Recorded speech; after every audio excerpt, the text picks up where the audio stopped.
నమస్కారం, ఈటీవీ న్యూస్కు స్వాగతం. ముందుగా ప్రధానాంశాలు. తూటాలకు ఫిరంగులతో సమాధానం. పాకిస్తాన్కు గట్టి హెచ్చరిక చేసిన ప్రధాని. ఫలించిన ఎంపీల బృందం దౌత్యం. సంతాపాన్ని ఉపసంహరించుకున్న కొలంబియా.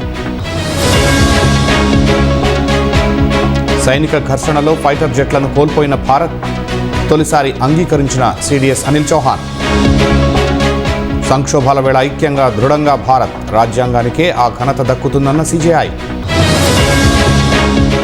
మళ్లీ కలవరపెడుతున్న కరోనా కేసులు. 3,000 దాటిన బాధితుల సంఖ్య.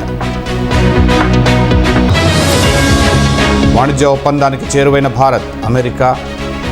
అమెరికా అధ్యక్షుడు ట్రంప్ ప్రకటన. మిస్ వరల్డ్గా థాయిలాండ్ భామ. తుది 8 మందిలో చోటు కోల్పోయిన నందిని.